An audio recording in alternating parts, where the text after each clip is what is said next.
Hello, Wave 1. We finished Session 3 last week. Managing Matters 4 starts on Thursday, November 4th.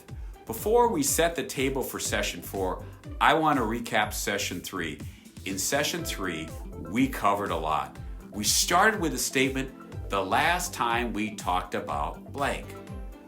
Great coaches anchor and link their previous conversations to the next conversation. This idea will become a habit. We know it works. We also spoke about the 3 hats that you wear: the manager, the leader, and the coach. Session 3 was about managing the risk. We asked you to put on your manager's hat. We spoke about the 4 ways that we manage risk. The first way is we reduce the risk. The best example of this is the daily safety inspection that you have. We reduce the risk by identifying and correcting safety hazards. The second example to manage risk is we can transfer the risk. We can transfer it to somebody else. An example is insurance for our trucks and vehicles. We pay a premium to the insurance company. In exchange, they accept the risk for what happens. The third approach is we accept the risk. Some level of risk is acceptable. Life has risk. We accept that each member of our team will do their best, and they'll be honest, and they'll avoid risk. They'll deal honest with their customers. We also accept the risk that customers are going to come into our place and they're going to have good contact too. We accept some level of risk every day. The fourth way we manage risk is to avoid it altogether. There are just things we don't do. In safety, we do it safe or not at all. And a colleague once put it this way: we don't do stupid. And only a few of us can leap buildings in a single bound.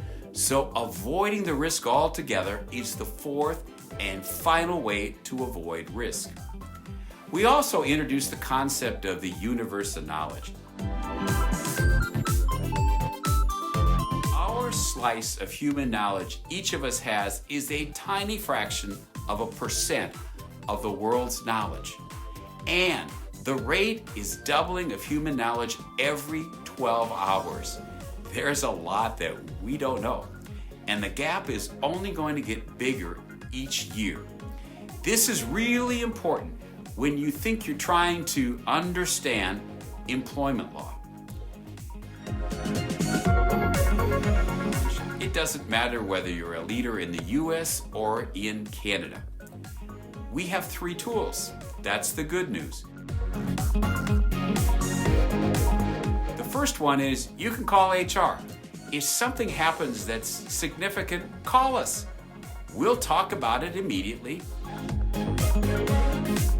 We have this concept of what immediate means is if it happens in the morning before sunset, you report it. If it happens in the afternoon or the evening before the morning, you report it. It's the rule of sunrise or sunset. So if the issue happens, call us so we can address it right away. The second tool you have is what I'll call the risk meter. Think of risk as a scale of 1 to 10 of what the potential risk on a risk meter looks like. The question is, what actions can we take to reduce and mitigate those risks? I'll tell you, sometimes you're not in the best position to determine that risk and the best actions. Better be safe than sorry. So go back to tool number 1 and call HR.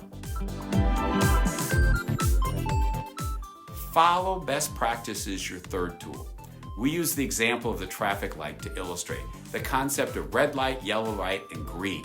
We talked about the importance of trying to stay green. And green means is that we try to practice best practice whenever we can. You're on the front line. And in life, rarely do you have this written case that has all the facts that you can make the intelligent decision. That would be easy. The reality you face is that issues may arise from employees at any time, and the issues may come up with or without your knowledge. The issue may seem totally normal to you, and then something else surfaces later and it becomes a potential legal matter. Whether you're A manager in the US or in Canada, you're expected to follow the law and the regulations in the country in which you live. That's what we expect of everyone. In the US, that means there's 180 labor laws at the federal level. There's state and local laws and regulations and interpretations and judicial rulings, and then they change the law. The same goes, or I'd even say it's even more if you're operating in Canada. So there's a lot to know. So how do you manage that? We ask each of us to focus on 5 things. The 5 basic requirements are these. You have a duty to report potential violations. That's the sunrise or sunset, right away, call HR. The second is learn to identify the potential ABC roadblock. What you say matters. Your initial response sets the tone for everything that's going to happen afterwards. So learning the ABC roadblocks, I'll come back to that in a moment. The third is better be safe than sorry. So ask for help, it's there. And fourth, always follow best practices because it's just so much easier. And we mean by that, stay in the green. You make decisions every day. We talk about 10 different decisions that a manager makes that's a potential hazard in employment law.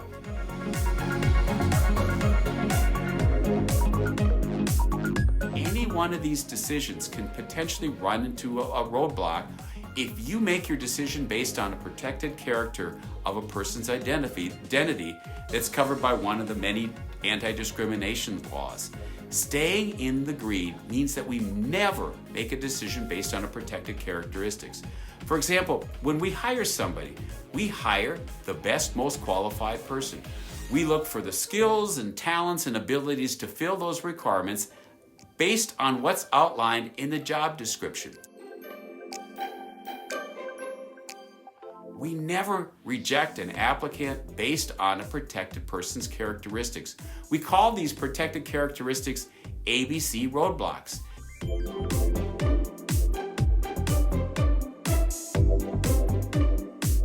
To drive the point, we use the safety cone that you all know, and basically, to raise your awareness, understand that there is a protected category for every letter in the alphabet. These are ABC roadblocks that can't be used when you make decisions. In making one of those decisions on the 10 different decisions that managers make every day. So let's talk about another item. We discussed how lawsuits are created. Staying in the green is what we can do. It means that we treat people consistently in the same way. The best example is how we hire candidates.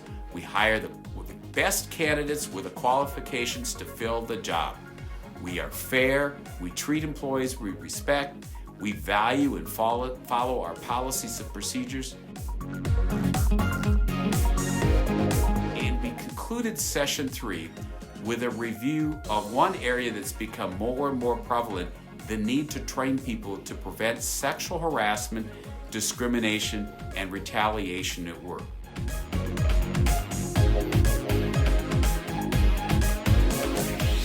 As a manager, there can never be an off-the-record conversation. It doesn't exist. Once we learn of an inappropriate behavior, we are on notice, as is the company. And when we are, we must report promptly of what happened. Acknowledging that an employee raised the concerns is also important. Thank you for bringing that concern to our attention. I'll get back to you.